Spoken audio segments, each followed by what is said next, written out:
Basically, when extrinsic semiconductors and impurities that Yeah. bond and how many holes.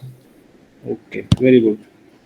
So last class we have just revised the things, and we have started with type of semiconductor. Type of semiconductor.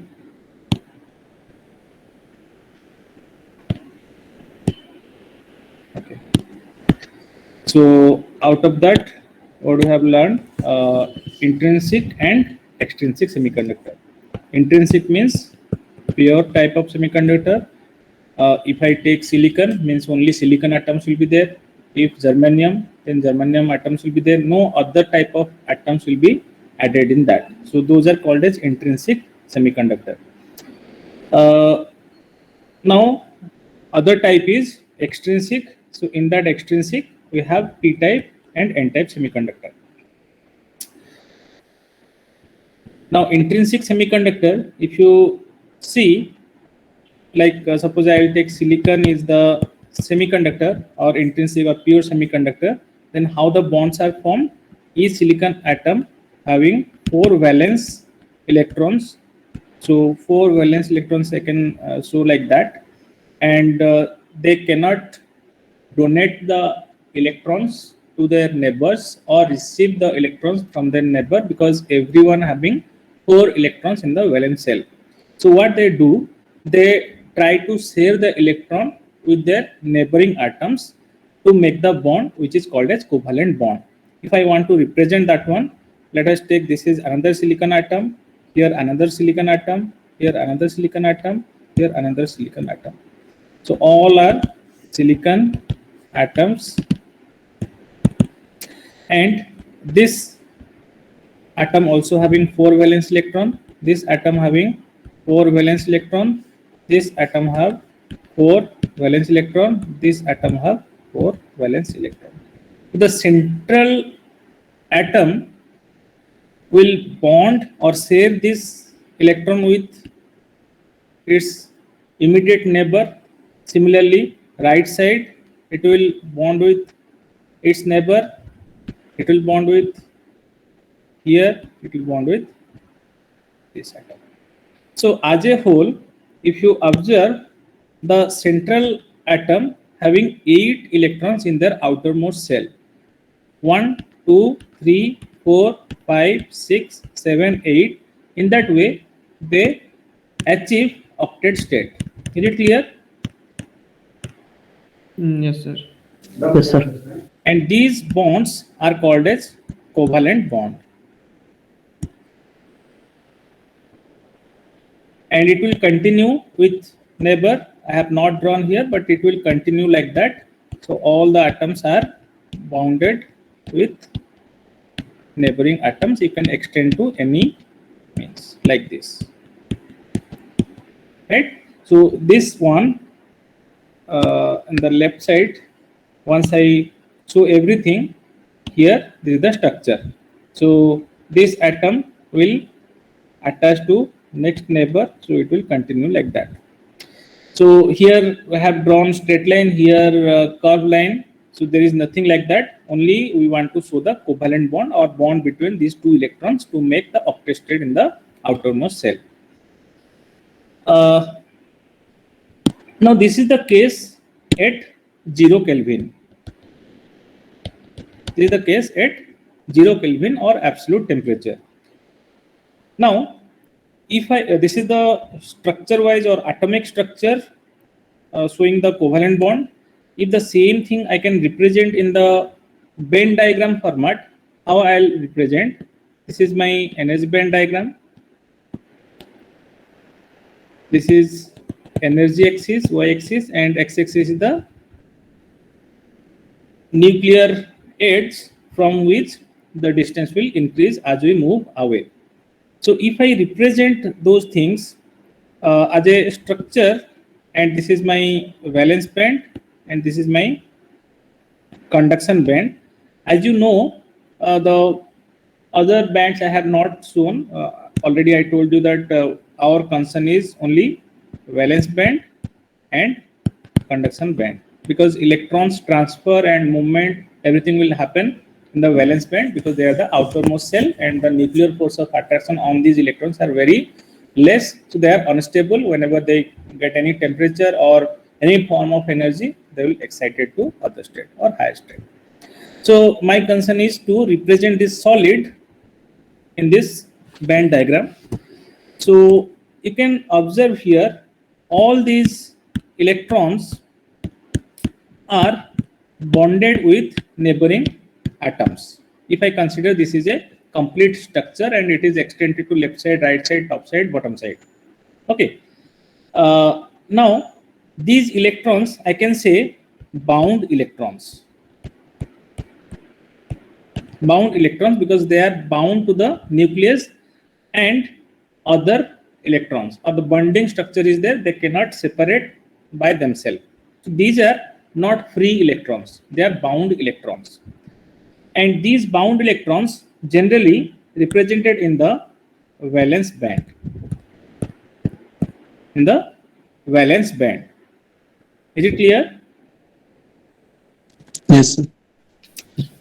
Now, if I increase the temperature 0 to, let us take 300 Kelvin, which is our room temperature, 27 degree, that is equals to 300 Kelvin. Okay. Now, when I increase or when I bring back this semiconductor or silicon material to room temperature, then what is the condition or what happens to the structure? At this temperature, it is this temperature is called as thermal temperature, room temperature, or thermal temperature. Okay. So in general, in India, we are taking that is 27 degree or 25 to 27 degree. So for easiness, I am taking 27 plus 273, so that is 300 Kelvin. So at that temperature, it has seen that it will provide some energy which is nearly equals to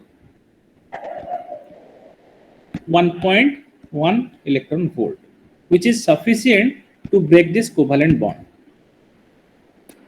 It is sufficient to break the covalent bond. Okay. So when covalent bond breaks, what happens? This bond will break. So this electron will come out, means they will gain energy from this temperature. And let us take this electron. What happened? Okay. So this electron have high energy, and he will say, okay, I'll not bond with you because I am having more energy. So I'll break the bond. I'll move from here. So this electron, by breaking the covalent bond, now it is free and come out of the structure, and it is called as free electron. It is called as free electron. Up to this is clear? Yes, sir. Okay. Now, this electron, there is no nuclear force of this silicon atom on these electrons, or any of the atoms which is present here, they cannot influence this free electron. That's why it is called as free electron. And whenever I am giving any extra voltage, then this electron can move random direction depend upon the voltage. So it is free to move inside the material. When electrons are moved inside the material, we can get current, right? Now same thing if I want to represent in the energy band diagram, then let us say this bound electron, let me take this color because I have taken, these are the bound electron color.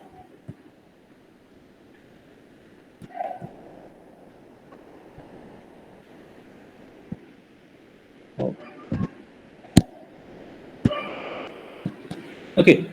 Now let us suppose assume this electron is break the bond, and it will come out of this, whatever I have shown here, this one I am showing here, because from the valence band it has moved to higher state, which is able to move inside the material, and due to this movement of carrier we can get conduction, or the current conduction is possible. That's why these are called as conduction band electrons or conduction electrons. So this is free or conduction electron, you can say. That can represent here in the conduction band. Now, what happens in the space from where it has moved? Now this covalent bond is incomplete because earlier 2 electrons are there. That's why they have bonded. Now one person has left or 1 electron has left. So here I'll get a free space. Here I'll find a free space which can be represented as a circle like this. Circle like this. Okay. Now this is in the bound state, I can say, and the same thing I can represent here as 4. So this is your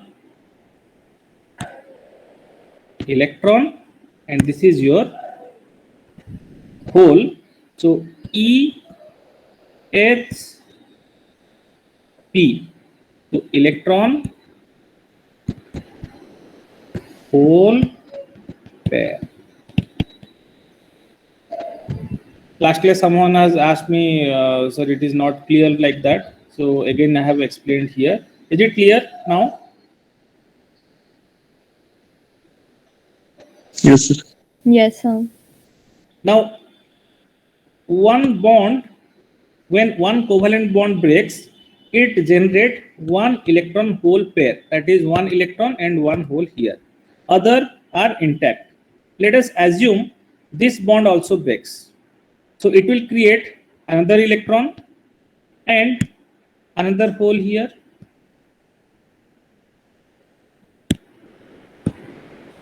Yes or no? So 2 bond breaks means 2 electron hole pair generate. Now if 5 bond breaks, suppose at room temperature, whatever energy is provided to this structure, it is able to break 10 covalent bond. Okay, 10 covalent bond. So how many electrons and how many hole I'll get? So 10. 5 each. Someone 10 told each. 15. 1 bond gives you 1 electron hole pair. So 10 bond breaks means how many electron and hole pair will generate? 10. 10. 10 electron hole pair. That means 10 electron and 10 hole. Whole pair. Electron hole pair will 10. In that pair, 1 electron and 1 hole. That means 10 electron and 10 hole will generate. Is it clear for all? Yes, sir. Okay. Yes, sir. Now, that case is written here. At T equals to 0 Kelvin, there is no free electron. We have seen this is empty. So, we can say it is behave as insulator because there is no free electron and all these electrons are present in the valence band. Last class we have seen how to classify semiconductor, conductor and insulator. So in insulator, what we have observed, the valence band is filled, conduction band is empty. So when the semiconductor is at 0 Kelvin, we have same type of condition. That means all the bonds are intact and these are the bound electrons present in the valence band and conduction band is empty. So the semiconductor can behave as an insulator at 0 Kelvin. Am I correct?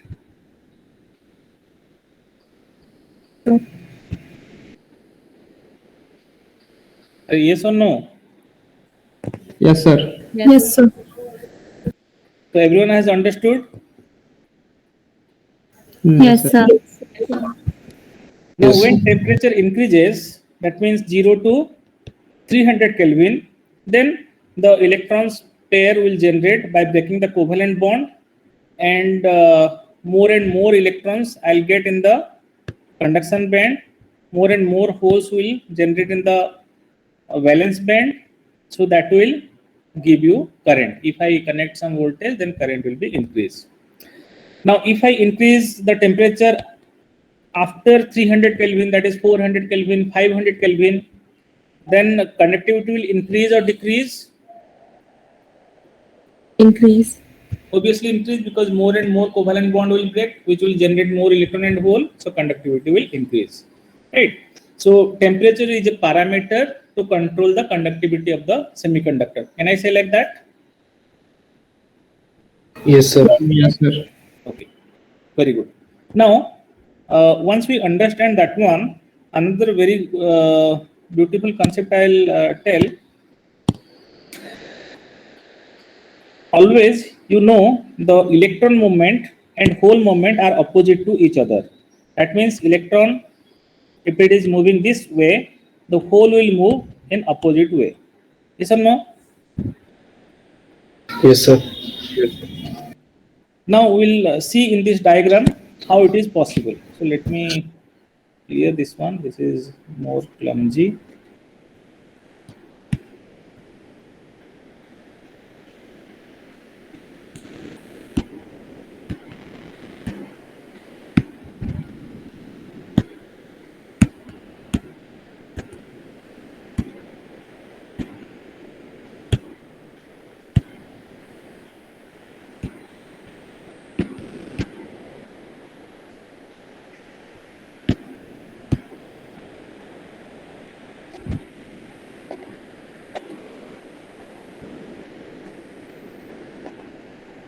Okay.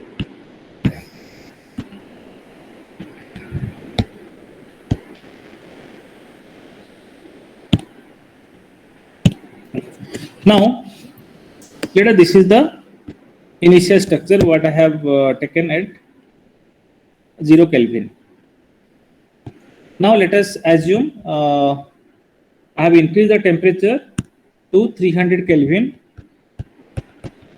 T equal to 300 Kelvin, and what happens? The covalent bond breaks here, and this electron has come out from the structure. So free electron is generated, and one hole is generated here. Now let me extend little bit here.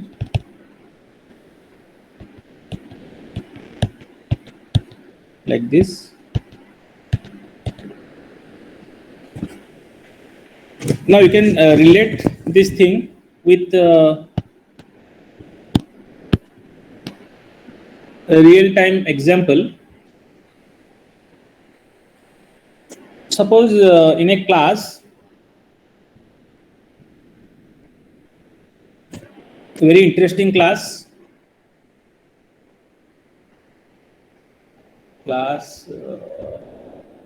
or some, if you take like that, let us take some function is going on, our university annual function is going on, some dance program is going on, okay, and maybe some of your friends are participating in that function, and all the seats are filled up, okay. So all these seats definitely will fill from the first towards the end. Let us say this is the stage, and seats are like this, it is there, and you are sitting like this. These are the persons who are sitting here.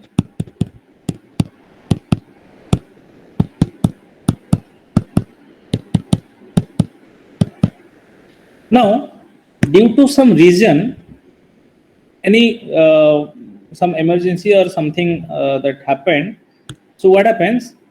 This person will leave the hall. So one vacancy is created here. One vacancy is created here. So what is the natural tendency? This person try to fill this gap or not? Obviously, because all the seats are packed and he is beside him, he will try to fill this gap or not? Or he will come to this position? Yes, sir. Now, once he will go here, this place is vacant. Now, maybe this person will come here to fill this portion, so that another hole is created here.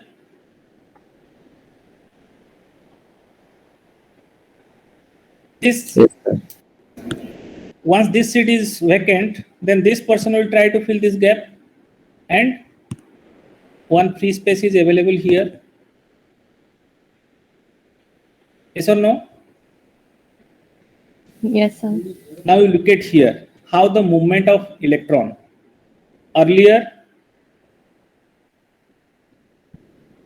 the electron movement and hole movement, if you observe, this is in opposite direction. Electron is moving in this, sorry, other colors. Electrons are moving in this direction, and the space or vacancy is moving in this direction. See here.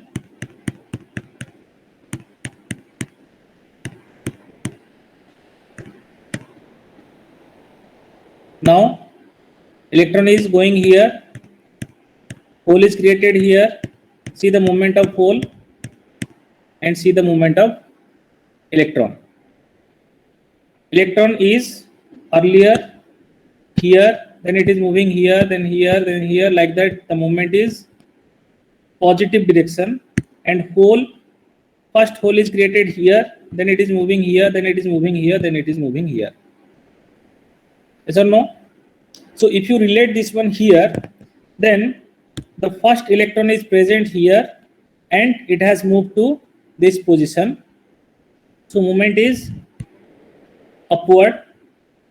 Now once it is moving, then hole is created here. Now near to this, let us say this electron is trying to fill this gap. Now the electron is filled here and the vacancy is created here. You see the first position of hole here and second position is here, but electron position, earlier it is here, now it is here. Are you getting my point? Yes, Yes, sir. sir. So that's why actually both are all these things are happening simultaneously, because only one frame I am showing. That's why it is looking easy. But if you look at, suppose I am taking a semiconductor material here and here, 10 to the power 23 number of atoms are present, and let us say 1000 holes are generated at a time. So electrons are moving, holes are filling those gaps. Electrons are moving out of this bond, then hole is created, try to fill this gap, hole is created here, this electron is moving here and fill this gap, again hole is created, again this electron is moving here to fill this gap. So all the things are happening simultaneously. But if you observe single movement, then electron movement is this way, hole movement is this way. How the holes are created and how the electrons are moving from one place to other place, that is opposite way. That's why these electrons are taken as negative charge and holes are taken as opposite, because electron means negative. If electron is not there, then we are taking that is as positive. Both are charge carrier. Electrons are negative charge carrier, holes are positive charge carrier. That's why the movement of electron and holes are always opposite. Fine. Yes. Yes, sir. Okay. Now, if this is the case, then why we are moving for extrinsic semiconductor? We'll see that one. So this concept of electron and hole I have explained here, electron hole pair. You can see here from this figure, you tell me how many electron and holes pair are generated, how many electron and how many holes are generated, and what are the number of bonds which has broken here. 8 holes and 8 electrons. 8 8 bonds are broken. 8 hole, 8 EHP, 8 Bond. Bond broke. Now it is clear for all. Yes, sir. Yes, sir. The same thing, the structure is a covalent bond and everything is written here, same thing repeated. Now, once the electron and holes are generated, then they will be in a material. Then how the movement of these carriers are shown here, it is easy to understand. You can see this is the semiconductor. Let us assume this is a intrinsic semiconductor. All the atoms are silicon. You can able to see here, and the electrons movement. These black dots are electron, and white dots are holes. Right. So you see this electron movement. This is electron movement. So electron movement is left to right, and this whole movement. What I have shown. This is a broken light. Broken lines are shown. This direction is left to right. Okay. Now once we connect some voltage here, let us say this is the V. So this is your positive voltage, this is the negative potential, and obviously the electrons will move from negative side to positive side because this is the repulsion force to the negative charge carriers or electrons, and these negative charge will be attracted by this positive charge carrier. So that's why the movement is right to left, and the similar case is for hole. Positive charge repel positive charge, so holes are repelling from this side and they are attracting towards the negative side. Now can you tell me what is the net current direction? Positive to negative. Positive to negative. That is the conventional mode of direction, you can say. Now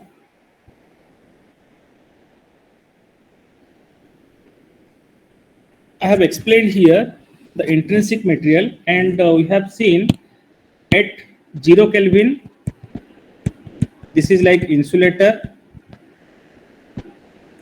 and 3 Kelvin, 300 Kelvin, we have some conductivity,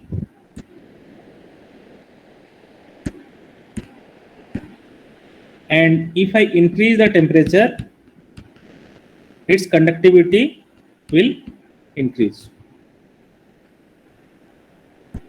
Right? Conductivity symbol we are representing like that.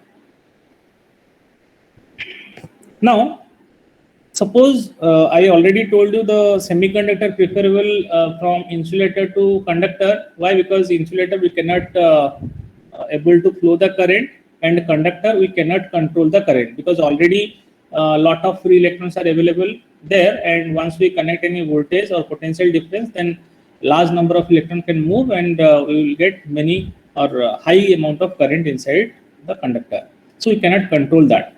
Now semiconductor, why we have chosen the conductivity is in between insulator and conductor, and we can control the conductivity of the material. So from today's discussion, we have learned if I increase the temperature of the semiconductor, then I can able to increase the conductivity, or I can say the control of this conductivity lies on this temperature. But it is not always possible. Suppose I'll take a I want to make a device here, and I have chosen semiconductor or intrinsic semiconductor, where I require 10 to the power 30 electrons per centimeter cube. These are called as concentration. Okay, that means if I take 1 centimeter cube volume of silicon, then I can find 10 to the power 30 number of electrons inside that. Okay, so I have calculated some something like I want how much current, let us say 1 milliampere or 2 milliampere current I require, and if I have 10 to the 30 number of electrons to move, then I can able to flow the current of 2 milliampere. So I require, my requirement is that this much of carriers or electrons. Now, once I decide that one, I cannot keep this semiconductor material at certain temperature. Suppose I have achieved this many number of electrons at 500 Kelvin. Right? I have seen when I make my silicon temperature to 500 Kelvin, then I can able to get 10 to 30 number of electrons or that many number of covalent bond breaks, and I am getting this amount of electron. But is it possible to take this temperature always? Because I have to design a circuit, I'll make a prototype or product, and I have to sell in the market. And if I tell the customer, okay, this thing will operate if you maintain 500 Kelvin at any time. Means whenever you want to work this, or if you want to operate this device, you have to maintain 500 Kelvin in that area so that it will work, otherwise it will won't work. Will you buy this product? No, sir. Definitely no. So this is not the right way to control the concentration inside the semiconductor, though this is major or primary parameter what we have observed. Whenever we increase the energy or give the energy, then covalent bond break and we are getting the electron concentration or hole concentration according to my requirement. So this is actually not practically possible. Right? Now, if I observe my room temperature is 300 Kelvin, and at that temperature I am getting 10 to the power 2 number of electrons per centimeter cube. Then what is the deficiency here? My requirement is this one, and I am getting 10 to the power 2. So 10 to the power 28 number of electrons I require extra. If I make this product at 300 Kelvin, then everyone will take, because in our India normal temperature is 27 degrees centigrade. Yes or no? Yes, sir. Now my requirement is this much of current, and I require to keep my device at 300 Kelvin. So extra this much of electron or concentration I require. So for that we need to go for this extrinsic semiconductor. So whenever you add some impurity, impurity means, suppose I'll take silicon material, I can add some other type of material like phosphorus, boron, antimony, arsenic, any other type of material except silicon. If I add, then this is called as impurity, and that impurity material will not behave as impurity or like this. It will called as extrinsic semiconductor. Extrinsic semiconductor. Now it is feasible by adding impurity, and if I do that process, then even at 300 Kelvin I can get this amount of carrier, and I can easily able to make the device and sell in the market. So this process of adding this impurity to the semiconductor or pure semiconductor is called as doping. So doping or implant is the term given to a process whereby one element is injected with atoms of another element in order to change the property. So property means conductivity property, carrier concentration, like that. Clear? So you can see semiconductors are typically doped with boron, arsenic, phosphorus, antimony, all these things to change the electrical property. Any doubt up to now? No, sir.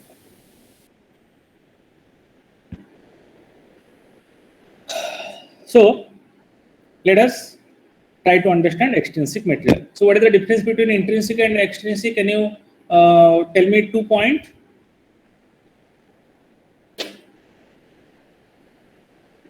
Sir, intrinsic are made up of only one atom, and extrinsic are mix of 2 or 3 atoms. No, it's not correct. Sir, Sir, intrinsics are extrinsic pure. doping is done, and intrinsic is like one Intrinsic atom. material means it is not constituted one atom, same type of atom. One atom and same type of atom is different. Na? One atom, can you take one atom and you can say this is a solid. If I take same type of atom and they will bonded together, then only you can say this is form a solid. So same type of atom is called intrinsic material, or I can say the material which is formed from same type of atoms, then we can say this is intrinsic material. And extrinsic means if impurity added to the intrinsic material, then it is extrinsic material. Suppose all are silicon and this is phosphorus.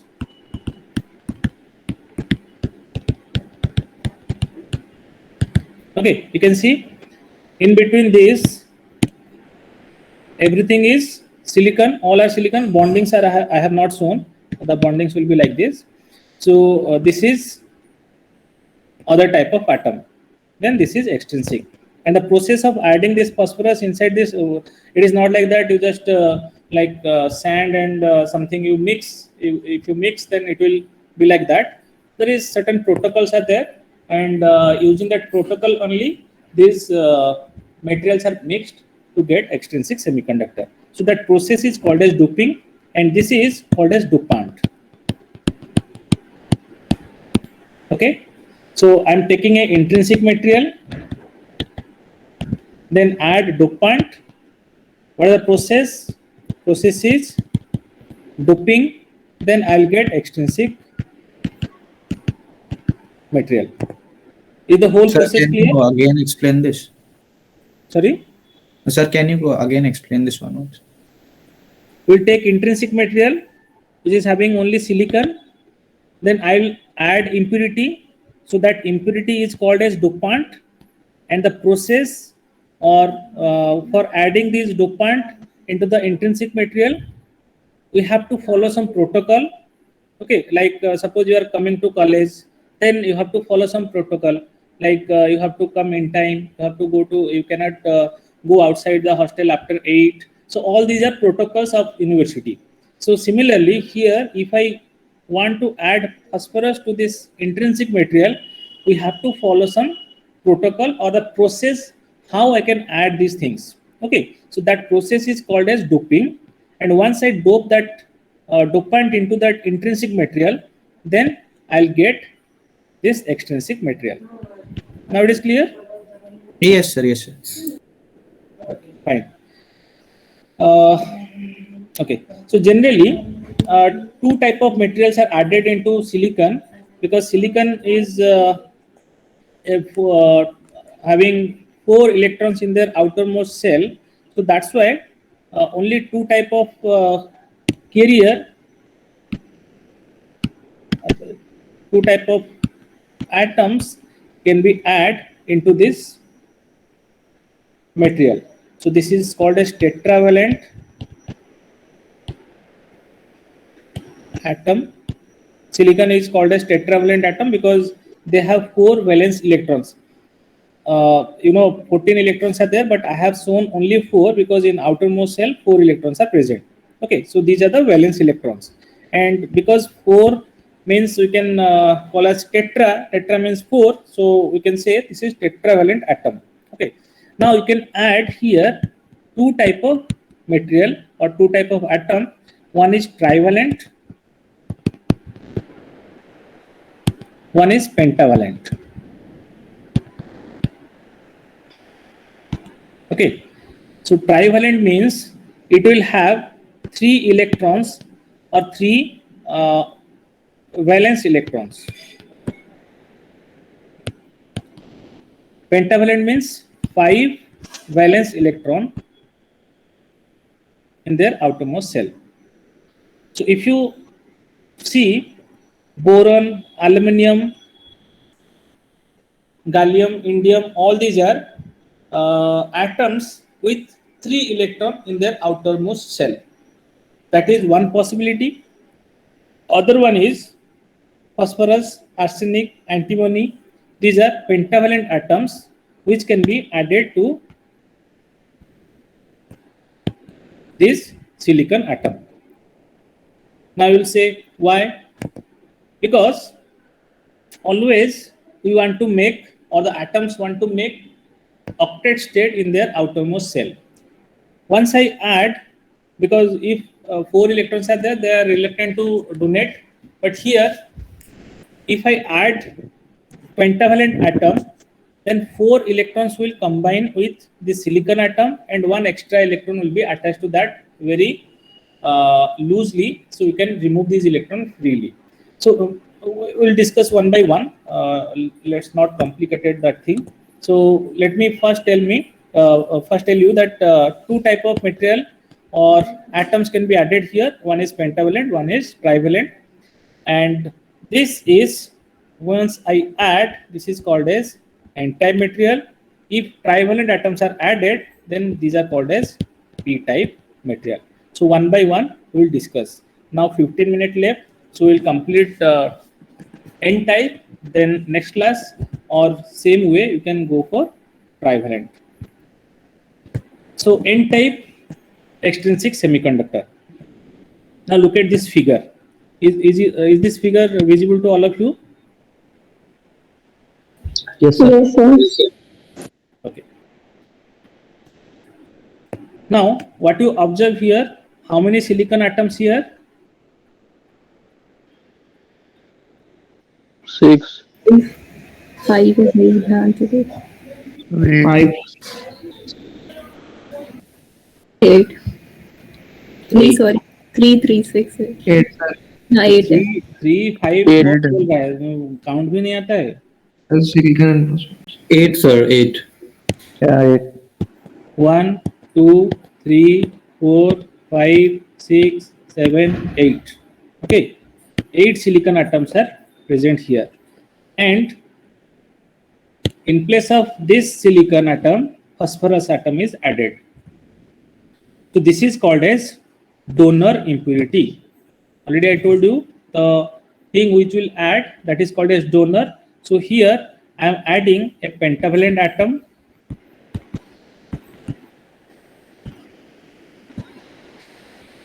which have 5. Let us take phosphorus having 5 electrons in their outermost shell. Okay. Now around that silicons are present. Let us take silicon, and here also silicon.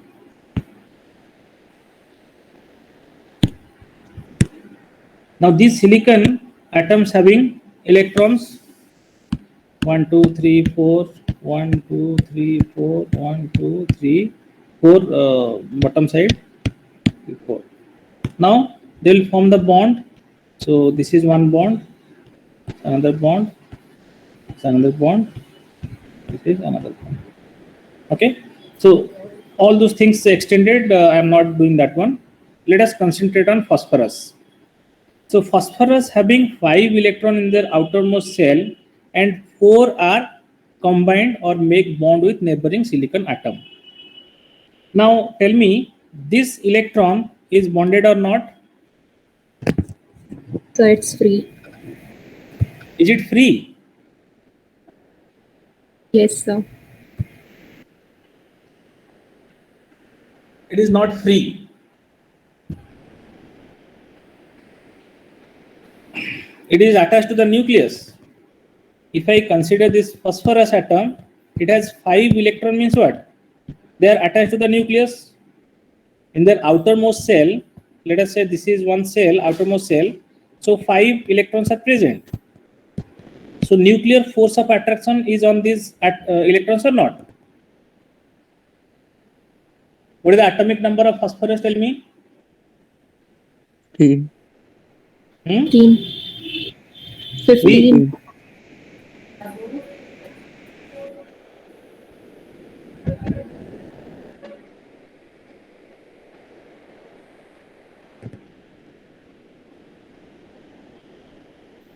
अरे बोलो. Sir, 15. 15. 1, 5. 15. One So 15 means I will write 1s2, or if you take how the 285. atomic 285. 5.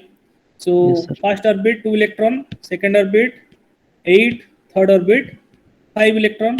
So 1, 2, 3, 4, 5. Let me take another color. 1, 2, 3, 4, 5. Right. So that's the same thing I have represented here, only outermost cell. So these electrons are free or bound with nucleus. Bound with nucleus. Now same thing I have added here. So these bound electrons are try to form bond with this silicon, this silicon, this silicon, and this silicon. So and they have succeeded. Okay. Now this fifth electron, let us assume this is bonded with silicon, this is bonded with silicon, this is bonded with silicon, this is bonded with silicon. So this electron is free or it is still attached to the nucleus?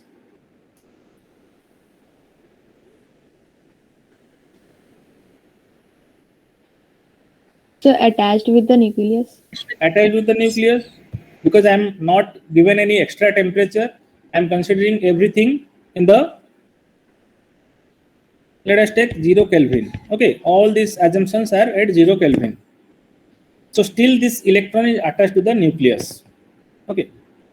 Now tell me, the nuclear force of attraction is strongest, or this covalent bond are strong?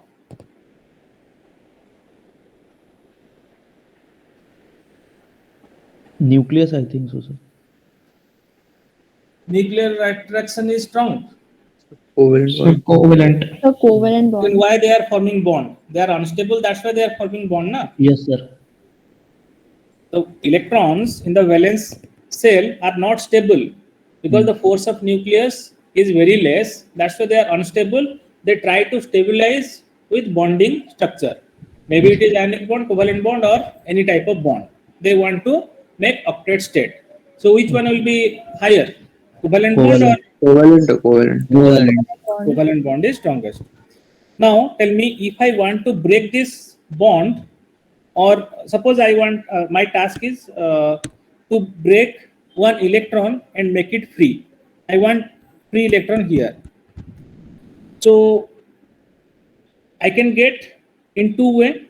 Either I can take this electron here or take this electron here. There is two possibility. So where I need to spend more energy? That bond. Definitely because that bond is strongest. So I have to spend more energy to break this covalent bond Yes, sir. compared to take Compared out to this nucleus electron. one. Okay. So it has observed that I also told you that for silicon breaking I want 1.12 electron volt, but these bonds are very loosely attached to the nucleus. Only I require 0.05 electron volt. Okay, and even very small temperature or very less energy is required to break this electron or move this electron out of this structure, so that we'll get a free electron. But once I take this electron from here, what about this phosphorus atom? Because we know how many electrons are there, same number of protons are there, and so that the atom is neutral. I'm taking out this electron from this atom, so this phosphorus atom having one electron less in that or not? Yes, sir. Yes, So sir. once the electron is less, it will become positively charged or negatively charged? Positively charged. Positively charged. So once this electron is moved from here, then this will make or have positively charged. So I can write this thing or symbolize that one as plus with a circle. So this is positive ion, and this positive ion is with one free electron. So this donor, this is my donor. So one donor is generating one positive ion and one free electron or not? Yes, sir. Now in the last example, what my requirement is 10 to the power 30 electrons per centimeter cube. And at room temperature, I am getting 10 to the power 2 electrons per centimeter cube. So how much atom I should add here?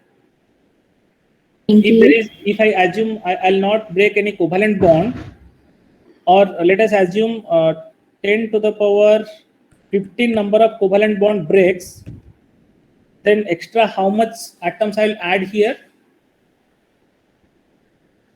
15. 2 plus 15, 17. So 10 to the power 18 number of atoms if I add, then they will produce this many number of electron. Then I can able to make my conductivity property or not? Sir ये समझ नहीं आया कौन सा? Sir यही वाला जो बताया रिक्वायरमेंट वाला Okay. So have you understood this concept? One atom, one phosphorus atom is giving one electron, and after giving this electron, this will become positively ion or positive ion. Understood? yes Yes or no? So this is very, very important. yes sir If you not understand, then tell me, I'll again explain, because this is very, very critical and is required for all the classes. yes sir it's Here. yes sir So let me tell. So 5 electrons are present in the phosphorus atom and 4 are attached to the covalent bond, and 1 is very loosely attached to the nucleus. So this electron taking out from this nuclear force is easy compared to covalent bond breaking. So once I give some temperature, let us take even not 300 Kelvin, at 100 Kelvin, let us assume this is sufficient to provide this amount of energy, and this electron is free from this nuclear force, so that this phosphorus atom become positively ion or positively charged ion, and it has donated one free electron, right? So this is positive ion and this is free electron. Now what happened, where it has gone?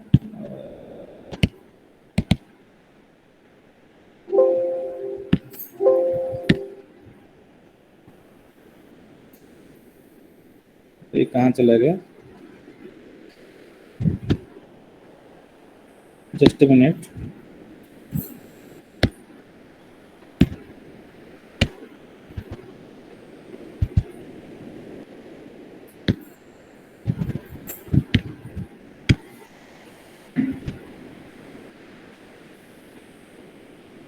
$87, why you have raised your hand? 870.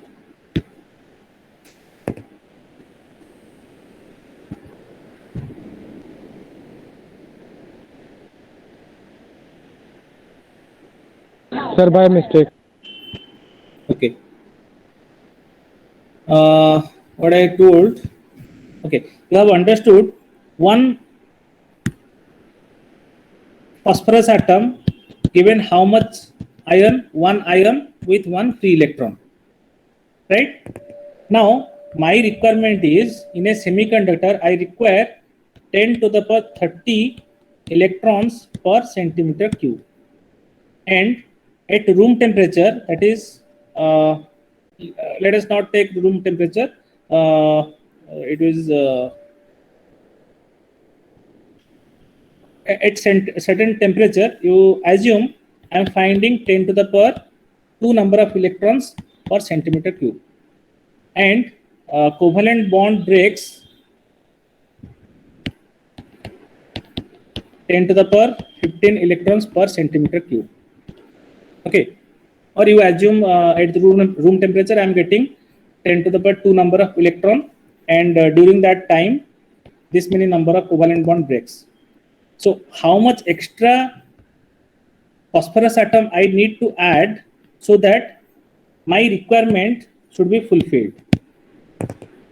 Totally how many number of electrons I am finding here due to covalent bond break and due to temperature condition? 10 to the power 17 10 to the power 17 electrons per centimeter cube.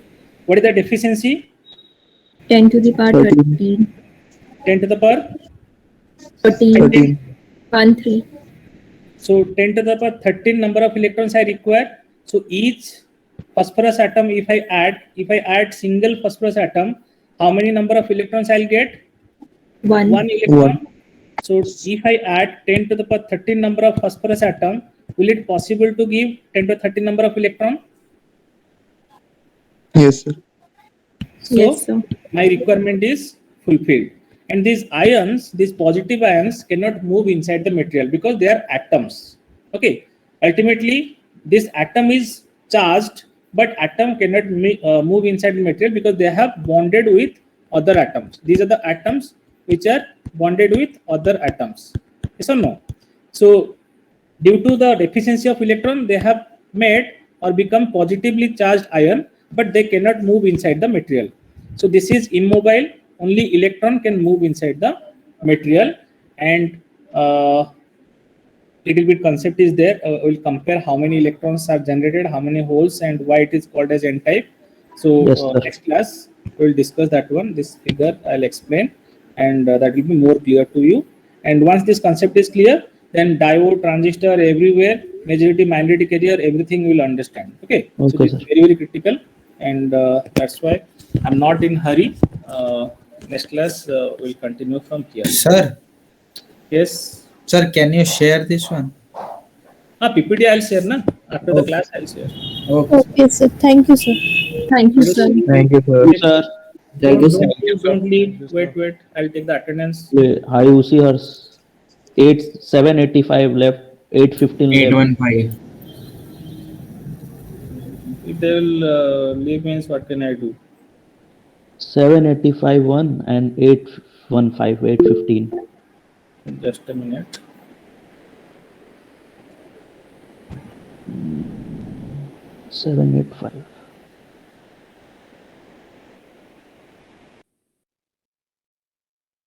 Writing in the chat box. I'll not take that one.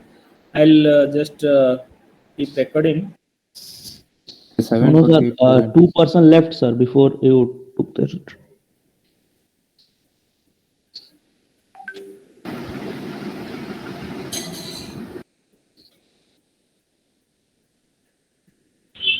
Sir, it's 7:45, sir. I am getting a network issue, sir. So, Sir, 819 present.